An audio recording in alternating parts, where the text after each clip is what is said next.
Testing 1, 2, 3.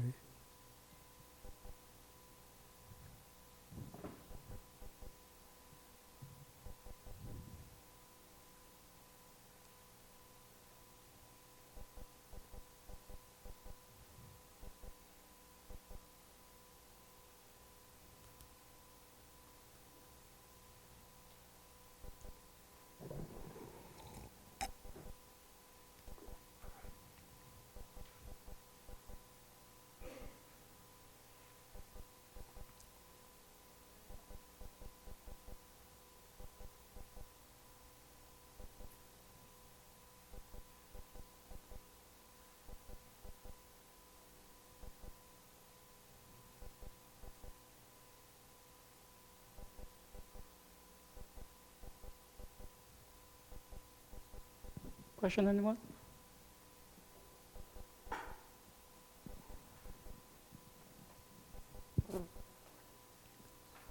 Bhante, the understanding, or it could be interpreted that in both the suttas today,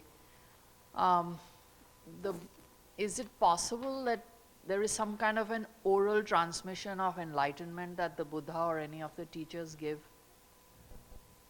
Is it like, it's not like a translation or a discourse, but does some level of, I don't know how to put it.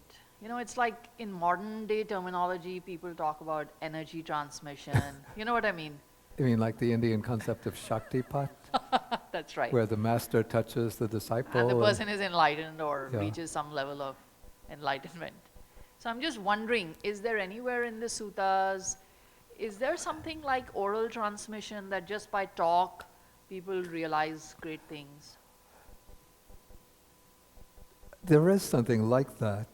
I don't know about the phrase oral transmission, but in many suttas, when the Buddha gives a discourse, those who are listening, especially when the Buddha sees that somebody is mature,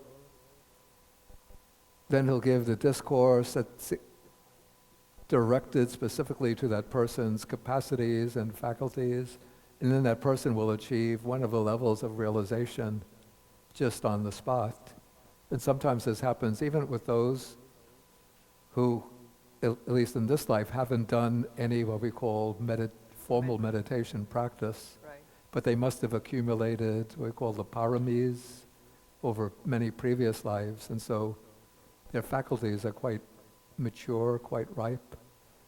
And then I would assume that the Buddha's physical presence generates like an enormous spiritual energy.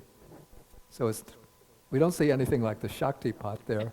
But when the Buddha is teaching, somehow he's able to direct the teaching precisely to that person, and just through the precision of the Buddha's discourse and his own spiritual power, the person who listens achieves realization.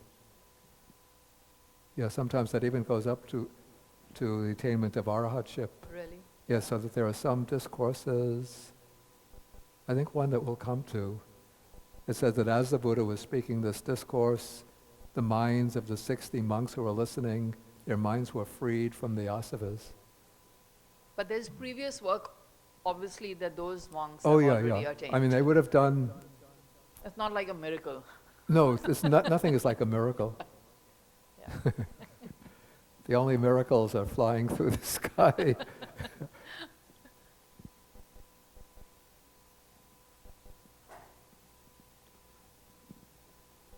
Hello? Yeah. It was on. Bhante, a question I have is, I don't know if I heard it correctly, but you said something about a stream enterer before, and that he never may go beyond that point. Somehow I didn't say that a stream enterer might not go beyond that point. What I said is that this is in relation to Anathapindika. I don't recall any suttas which speak about him in that life going beyond stream entry. So that it seems that through his life, of course, he would have continued as a stream enterer. But I don't see any sutta which said that he achieved the stage of a once returner. So basically a stream enterer could be a stream enterer for a very long time. Yeah, I mean, Possibly. yeah.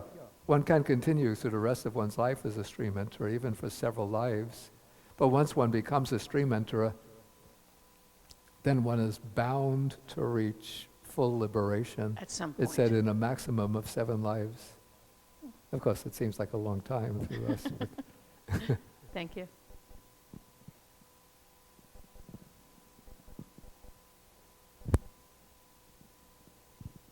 yeah, Rich, I just want to, there's a book just occurred to me during lunch. It's called The Social Dimension of Early Buddhist, Social Dimension of Early Buddhism. It might have some discussion of the satis or shreshis there. Yes. There also, regarding the 7 lifetime rule for stream enterers, Yeah. the thing that strikes me about that is, you see, that's also what was the rule for changing castes in Hindu India at the time. There's the idea was that people who wanted to advance in caste could do so, but it would take 7 lifetimes. So I think that the reason that, or that is traditionally, that number, that is 7 lifetimes, was something which was plausible at the time to Indians because of the Hindu rule that it took 7 lifetimes to change castes. I think one might have to look into the chronology of texts there, because one would have to see whether the texts which present the idea that it takes 7 lifetimes to change caste Yeah. preceded the time of the Buddha or came after. This I don't know. Good. But it could be that they all came after, and just 7 is a number, I don't know. Yeah. And it doesn't mean that a stream enterer has to go through 7 lives. Somebody could go from stream entry to arahant in this life, as many of the Buddha's disciples did.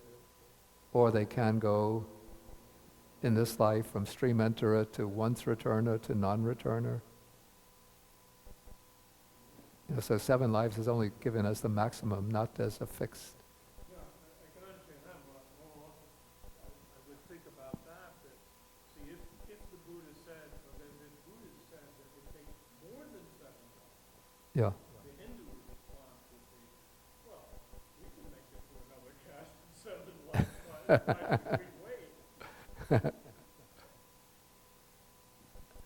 Hey, Bhante, just when you're on the path, it's, since we talked about divine beings earlier, Yeah. is there anything in the suttas that says where the divine beings can assist you on a Noble Eightfold Path? Or is it just you, yourself, your own effort? Yeah, when I use the expression divine beings, I'm not speaking about anything that corresponds to the theistic idea of a god. Oh yeah, no, I mean Yeah. like the devas and... Yeah, there are actually accounts that come in the text of sometimes, I'm thinking of a sutta where it's called the Bahya Sutta.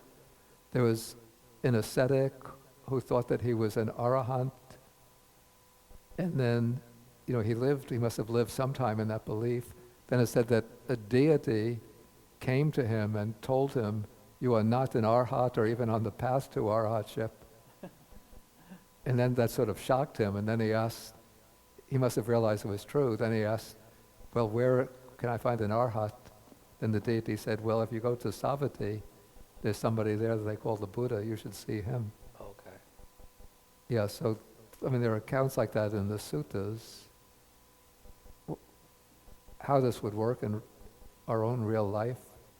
It could be that deities, that they don't appear to us in their supernatural flesh and blood, but sometimes ideas come into our mind Right. that help us in our development. And where do these ideas come from? It might just come seemingly out of nowhere. Like, go see that person. He could give you advice. That idea suddenly comes, or I should go see this person. Right. And that idea could be planted in our minds without our knowing it by a deity. Thanks. But even though such things could take place, maybe the Buddha doesn't speak about them very much because if he did, people would start to get lazy and think, "Oh, I don't really have to do anything. I just, offer some incense and flowers to the deity." Right.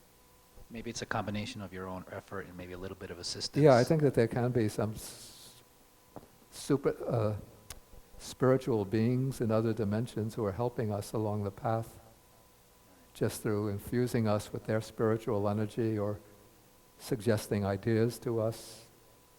And then there's the idea of some beings that are trying to do the opposite, right? Oh yeah, like those are Mara. the demonic beings, or Yeah.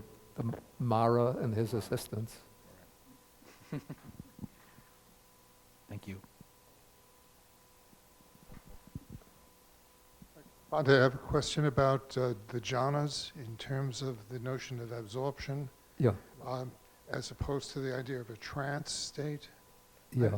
Sometimes I've seen it, connected to the idea of a trance, but absorption, one has to still be fully alert and mindful. Yeah, I don't like the rendering of trance No, at that's all. why I want to get a I sort don't of know. clarification about. Yeah, why I don't know absorb- why some of the early translators used trance, but I think it's completely fallen out of favor now. Because in jhana, there's clear awareness. It's not going into a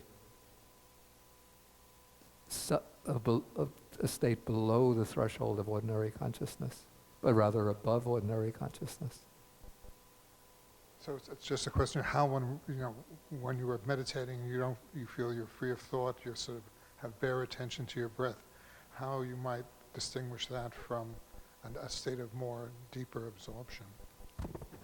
No, there are other phenomena that come that indicate absorption. It's not just being focused one-pointedly on the object, but what's called the jhana factors have to arise, and then the mind has to remain unwavering on that object, so that the sense of the ordinary sensory world surrounding us has passed out, has vanished.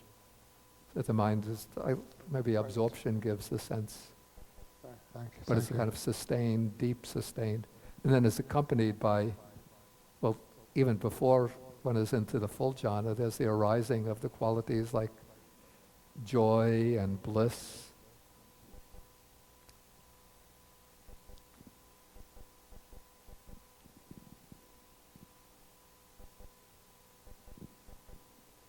Okay, any further questions?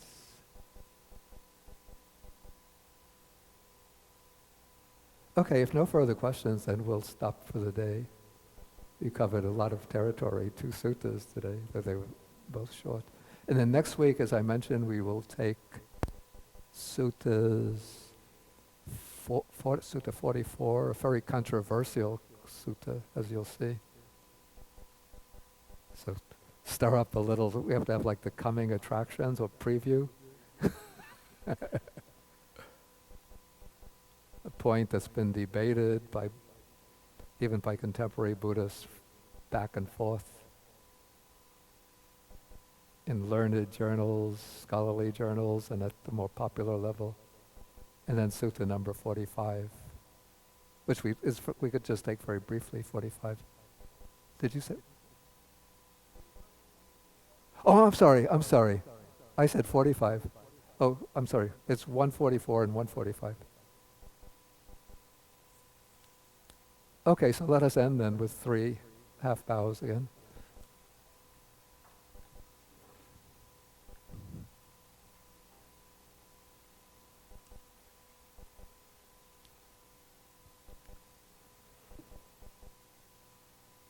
Okay, 1, 2, 3.